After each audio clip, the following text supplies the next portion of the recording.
સુરત શહેર ટ્રાફિક શાખા દ્વારા 15મી ફેબ્રુઆરીથી હેલ્મેટના અસરકારક અમલીકરણ માટેનો એક્શન પ્લાન બનાવવામાં આવ્યો છે। સુરત શહેરના અધિકારીઓ, પોલીસ કર્મચારીઓ દરેક જંકશન પર હશે। ટ્રાફિક પોલીસની ટીમ મુખ્ય જંકશન પર હાજર રહેશે। તેઓ સાથે વિડીયો ઓન કેમેરા, VOC અને ચલણ એપ દ્વારા પણ હેલ્મેટ ના પહેર્યું હોય તો દંડની કાર્યવાહી થશે। સુરત પોલીસ, ટ્રાફિક પોલીસ દ્વારા ડ્રોનના માધ્યમના ઉપયોગથી હેલ્મેટ નહીં પહેરનાર લોકોને આઈડેન્ટિફાઈ કરવામાં આવશે। સુરત શહેરના કેમેરાઓના માધ્યમથી હેલ્મેટ નહીં પહેરનારા વિરુદ્ધ ઈ-ચલણ જનરેટ કરવામાં આવશે। ઇન્ટરસેપ્ટર વેન દ્વારા હેલ્મેટ નહીં પહેરનારા વાહન ચાલકો વિરુદ્ધ ઈ-ચલણ જનરેટ કરવામાં આવશે। સુરત શહેરમાં ટ્રાફિક સલામતીને વધુ મજબૂત બનાવવા માટે 15મી ફેબ્રુઆરીથી સુરત ટ્રાફિક પોલીસ અને વિશેષ અભિયાન શરૂ કરી રહી છે।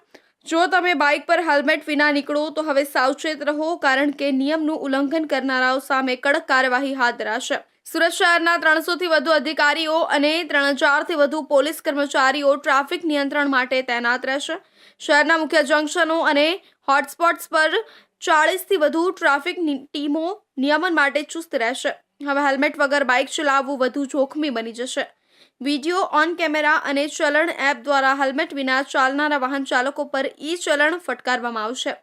આ સિવાય સુરત ટ્રાફિક પોલીસ હવે ડ્રોન ટેકનોલોજીનો પણ ઉપયોગ કરી રહી છે। આ ડ્રોનથી હેલ્મેટ વગરના વાહન ચાલકોની ઓળખ કરીને તેઓને ઈ-ચલણ મોકલવામાં આવશે। શહેરના 772 ટ્રાફિક કેમેરા કાર્યરત છે, જે સફાઈથી ઈ-ચલણ જનરેટ કરશે। એટલે કે જો તમે હેલ્મેટ વગર બાઇક ચલાવો તો તમારા ઘરે સીધું ઈ-ચલણ પહોંચી જશે। આ ઉપરાંત ઇન્ટરસેપ્ટર વેન પણ જમાવટમાં આવશે, જે નિયમ ભંગ કરનારા વાહન ચાલકોનું સ્થળ પર ઈ-ચલણ જનરેટ કરશે। ટ્રાફિક શાખા દ્વારા માનનીય સીપી સાહેબના માર્ગદર્શન હેઠળ 1 જાન્યુઆરીથી 14 ફેબ્રુઆરી સુધી સુરત શહેર ટ્રાફિક શાખાની અલગ અલગ ટીમો એ સ્કૂલો, કોલેજો, યુનિવર્સિટી, રહેણાંક વિસ્તાર અને ઇન્ડસ્ટ્રીમાં જઈ હેલ્મેટનું મહત્ત્વ સમજાવવાની સાથે સાથે અલગ અલગ હેલ્મેટને લઈને અવેરનેસના કાર્યક્રમો કરવામાં આવેલા હતા।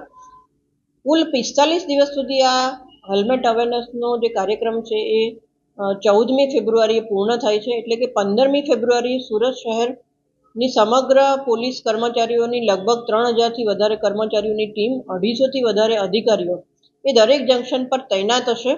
અને આ જે સમગ્ર કામગીરી છે ફક્ત લોકોની સુરક્ષા, લોકોના પરિવાર સુરક્ષિત રહે તેના માટે એટલા માટે કરવામાં આવે છે કે વર્ષ 2024 દરમિયાન કુલ 49% એક્સિડન્ટ એ ફક્ત ને ફક્ત હેલ્મેટ ના પહેરવાના લીધે થયેલા અકસ્માતો છે। સુરત ટ્રાફિક પોલીસના ડીસીપી અમિત વાનાણીએ જણાવ્યું હતું કે રસ્તા પર સલામતી આપણા હાથે છે। હેલ્મેટ માત્ર દંડથી બચવા માટે નહીં, પણ જીવ બચાવવા માટે પહેરવું જરૂરી છે। અમે લોકોની સલામતી માટે જ આ અભિયાન શરૂ કરી રહ્યા છીએ। જો તમે હજી પણ હેલ્મેટ વગર નીકળવાના વિચારી રહ્યા છો તો ફરી વિચારજો। આ નિયમ માત્ર દંડ માટે નહીં, પણ તમારું અને તમારા પરિવારનું જીવ બચાવવા માટે છે।